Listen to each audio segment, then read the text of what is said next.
Doll शब्द सुनते ही आपके दिमाग में एक क्यूट सी इमेज आएगी। लेकिन अगर मैं आपसे कहूं कि उस डॉल का नाम एनाबेल है तो ये क्यूट सी इमेज तुरंत एक डरावनी इमेज बन जाएगी, क्योंकि आपने आज से पहले जो भी भूतिया गुड़िया की कहानी सुनी होगी वे सभी असली नहीं होंगी। लेकिन जिस डॉल के बारे में हम बात करने जा रहे हैं वो आज भी इस दुनिया में मौजूद है। इस गुड़िया को कोई भी अपने घर में नहीं रखना चाहता। इसकी वजह जानकर लोगों की रूह कांप उठती है। दरअसल इस डॉल को भूतिया इसलिए कहा जाता है क्योंकि माना जाता है कि ये गुड़िया जीवित है और इसमें इतने पावरफुल शैतान की आत्मा बसती है कि जो इंसान इसे अपने घर में पनाह देता है ये डॉल उसी की जान लेने को उतारू हो जाती है। साल 2014 में हॉलीवुड में बनी चर्चित फिल्म एनाबेल इसी सच्ची कहानी पर आधारित है। लेकिन आपको जानकर हैरानी होगी कि उस गुड़िया की कहानी सिर्फ फिल्म ही नहीं है। असल में यह असल जिंदगी में भी लोगों की जिंदगी में डर और खौफ भर चुकी है। तो आज से करीब 60 साल पहले इसने अमेरिका के कई परिवारों के जीवन में आतंक भर दिया था। हालांकि इस मूवी में जिस डॉल का यूज किया गया है वो असली डॉल नहीं है और असली डॉल की तस्वीर मिलेगी आपको वीडियो के एंड में। तो चलिए आपको बताते हैं एनाबेल डॉल की रियल हॉरर स्टोरी। तो कहानी की शुरुआत होती है सन 1918 से। इस साल एक अमेरिकी राइटर जो बच्चों की कहानियां और कॉमिक्स लिखते थे उन्होंने सबसे पहले इस डॉल का जिक्र अपनी किताब रैगडी आन में किया था। इस किताब में उन्होंने अपने साथ हुई एक सच्ची घटना के बारे में बताया था। वो लिखते हैं कि एक बार वो अपने घर के बैकयार्ड में टहल रहे थे, तभी उनको वहां एक डॉल पड़ी हुई मिली। उन्होंने कभी भी पहले ऐसी डॉल को अपने घर के आसपास नहीं देखा था, इसलिए उन्होंने अपने पड़ोसियों से पूछा कि ये कहीं ये डॉल उनकी तो नहीं। लेकिन पड़ोसियों ने भी इससे इनकार कर दिया। उन्होंने इसके बारे में ज्यादा नहीं सोचा और डॉल को अपनी बेटी को दे दिया। वो डॉल को देखकर बहुत खुश थी। वो उसके साथ हर रोज खेलने लगी। खेलते खेलते उसको डॉल के साथ इतना लगाव हो गया कि वो डॉल को एक पल के लिए भी अकेला नहीं छोड़ती थी। वो घर में अकेली बैठी थी, उसके साथ ज्यादा समय बिताने लगी और उससे बातें करने लगी। उसके पिता को उसकी चिंता भी होती, लेकिन वो बच्ची समझकर उसे नजरअंदाज कर देते। लेकिन जब वो 13 साल की हो गई तब वो किसी गंभीर बीमारी का शिकार हो गए। इलाज के लिए उसे वैक्सीन दी गई, लेकिन उस वैक्सीन का ऑपोजिट रिएक्शन हो गया, जिसकी वजह से उसकी मौत हो गई। लेकिन अजीब बात यह थी कि जिस तरह से वो डॉल रहस्यमयी तरीके से अपने घर में आई थी, ठीक उसी रहस्यमयी तरीके से वो गायब हो गई। ये कहानी लोगों में बहुत फेमस हो गई। इसके बाद वो डॉल कई सालों तक कहीं भी नजर नहीं आई। धीरे धीरे लोग इसे भूल गए और फिर एक दिन ये डॉल नजर आती है एक एंटीक शॉप में।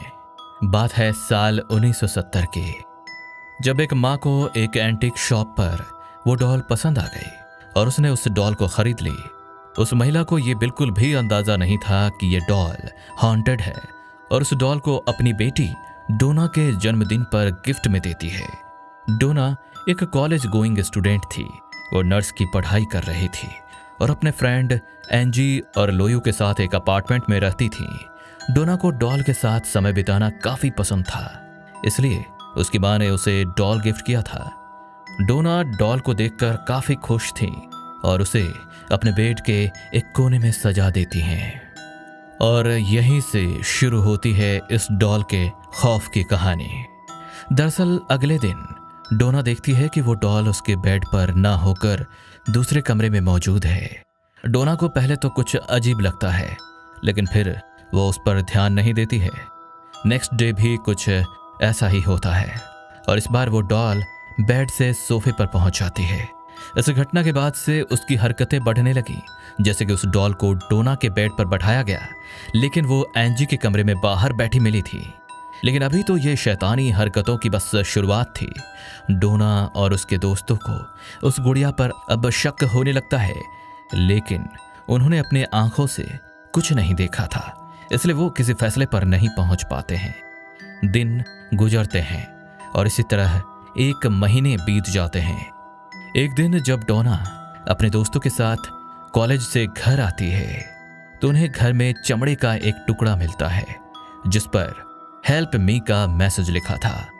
हैंडराइटिंग को देखकर ऐसा लग रहा था मानो किसी छोटी बच्ची ने अपने छोटे छोटे हाथों से उस पर हेल्प मी लिखा हो।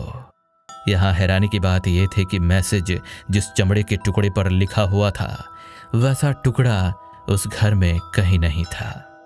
अगले दिन जब वो तीनों दोस्त रात को घर पहुंचते हैं तो उन्हें गुड़िया की पीठ और छाती पर खून के धब्बे दिखाई देते हैं।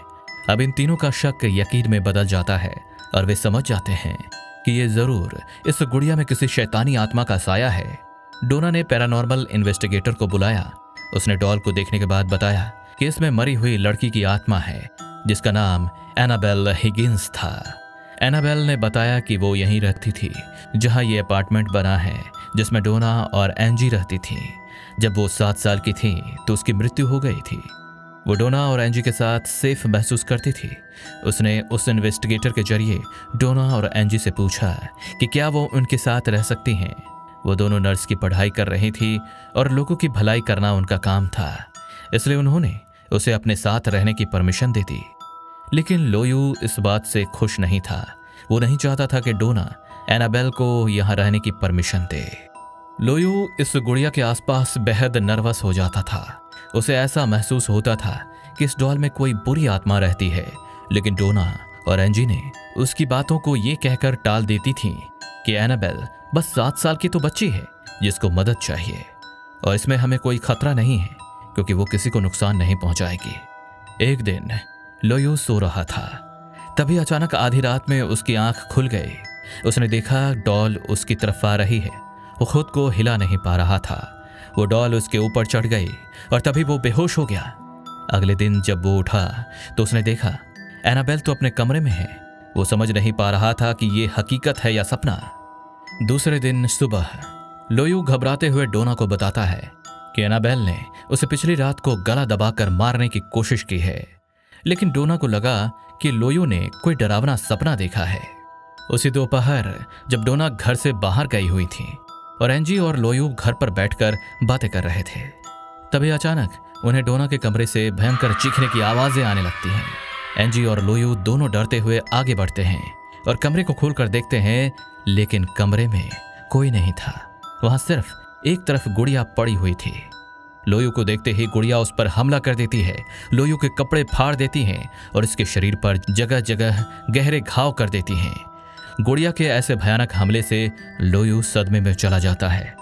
लोयू पर हुए इस भयानक हमले से डोना को विश्वास हो जाता है कि इस गुड़िया में किसी बच्ची की नहीं बल्कि शैतानी आत्मा का साया है और ये गुड़िया श्रापित है। अब ये तीनों दोस्त मदद के लिए फादर हेगन से मिलते हैं, लेकिन ये पूरा केस किसी श्रापित आत्मा का होता है, इसलिए फादर हेगन डोना को अपने सीनियर फादर कुक के पास भेज देते हैं और फादर कुक इस पूरी घटना की तहकीकात के लिए paranormal investigator experts Edward Warren और लॉरेन रीटा वॉरेन को बुलाते हैं। दोनों पति पत्नी पैरानॉर्मल एक्सपर्ट डोना के अपार्टमेंट पहुंचकर डॉल के साथ 1 हफ्ता बिताते हैं और उस डॉल के व्यवहार पर स्टडी करते हैं।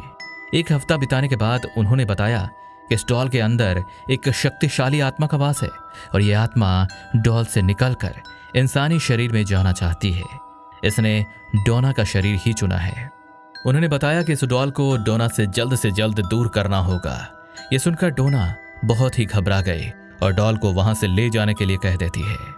अब डोना के अपार्टमेंट को इस श्रापित आत्मा से मुक्त करने के लिए एडवर्ड वॉरेन और लॉरेन रीटा मिलकर वहां एक पवित्र क्रिया करते हैं। वॉरेन के मुताबिक अगर डोना ने समय रहते फादर कुक से संपर्क नहीं किया होता तो थोड़ी ही दिनों के बाद ये गुड़िया पूरी तरह से डोना के शरीर पर कब्जा कर लेती। क्रिया के बाद वे उस श्रापित गुड़िया को डोना से ले लेते हैं और उसे अपने साथ अपने घर ले जाने लगते हैं। लेकिन कार से जाते वक्त ही डॉल ने कुछ ऐसी हरकतें शुरू कर दी जिसका अंदाजा उन दोनों को नहीं था। दरअसल गुड़िया ने अपनी पूरी ताकत से उन्हें रोकने की कोशिश की। गुड़िया ने बार बार कार का स्टीयरिंग घुमाने की कोशिश की, मानो कि वो उन्हें कहीं और ले जाना चाहती हैं। ड्राइविंग के वक्त भी कई बार कार के ब्रेक और स्टीयरिंग फेल हुए थे, जिससे गाड़ी अपना संतुलन खोकर एक पेड़ से टकरा जाती है, लेकिन किसी को कोई नुकसान नहीं होता है। तो वो दोनों समझ जाते हैं कि इन सब के पीछे एनाबेल का ही हाथ है। इसलिए वॉरेन गाड़ी से उतरकर उस डॉल पर अभिमंत्रित जल छिड़क देती हैं, जिससे एनाबेल कमजोर पड़ जाती है। जिसके बाद वॉरेन उसे लेकर सुरक्षित अपने घर पहुंच जाते हैं। वॉरेन उस श्रापित गुड़िया को अपने ऑफिस में रख देते हैं। हालांकि कुछ दिनों बाद एक बार फिर से उस गुड़िया की पहली वाली हरकतें शुरू हो जाती हैं। लेकिन तभी एक दिन फादर जैसन ब्रैडफेट वॉरेन से मिलने आते हैं, जहां उनकी नजर ऑफिस में रखी उस गुड़िया पर पड़ती है। वॉरेन फादर जैसन को उस गुड़िया की पूरी कहानी सुनाते हैं, लेकिन फादर जैसन हंसते हुए कहते हैं, ये कपड़े की साधारण गुड़िया किसी का क्या नुकसान करेगी। इसके बाद फादर वहां से चले जाते हैं, लेकिन रास्ते में अचानक उनकी गाड़ी का ब्रेक फेल हो जाता है, जिससे उनका एक्सीडेंट हो जाता है और वो मरते मरते बचते हैं। इस हादसे के बाद वॉरेन समझ जाते हैं कि इस गुड़िया को इस तरह से खुले में रखना सही नहीं है। इसलिए वॉरेन अभिमंत्रित किए गए लकड़ी के बॉक्स में उस गुड़िया को रखकर बंद कर देते हैं और उस बॉक्स को अपने ओकल्ट म्यूजियम में रखवा देते हैं। आज भी ये गुड़िया ओकल्ट म्यूजियम में उसी वुडन बॉक्स में रखी हुई है। हालांकि इसका मतलब ये हरगिज नहीं है कि आज इस गुड़िया का खौफ खत्म हो गया है। कहा जाता है कि एक बार एक विजिटर लड़का उस श्रापित डॉल को देखने आया हुआ था। डॉल को देखकर उसने डॉल के सामने ही उसका मजाक उड़ाना शुरू कर दिया। बाद में जब वो अपने एक दोस्त के साथ बाइक पर घर जा रहा था, तभी अचानक उसकी बाइक का बैलेंस बिगड़ गया और बाइक पेड़ से टकरा जाती है। इस एक्सीडेंट में उसकी दोस्त तो बच गई, लेकिन उस लड़के की मौत हो गई। जब उसकी दोस्त से इस घटना के बारे में पूछा गया तो उसने बताया कि वे दोनों उस श्रापित डॉल के बारे में बात करते हुए जा रहे थे और वो डॉल का मजाक उड़ा रहे थे। तभी अचानक से बाइक अपना कंट्रोल खो देती है और पेड़ से जाकर टकरा जाती है। और आज भी आप इसे इसी म्यूजियम में देख सकते हैं और साफ साफ बॉक्स पर वार्निंग भी लिखी हुई है कि बॉक्स को दूर से ही देखें और हाथ ना लगाएं। माना जाता है कि आज भी उसकी भूतिया ताकत एक्टिव है, इसी कारण से उसके पास किसी को जाने नहीं दिया जाता। तो दोस्तों, अब आप हमें बताइए, अगर आपको मौका मिले तो क्या आप एनाबेल को सामने से देखना चाहेंगे? अपना जवाब हमें कमेंट में जरूर बताइएगा।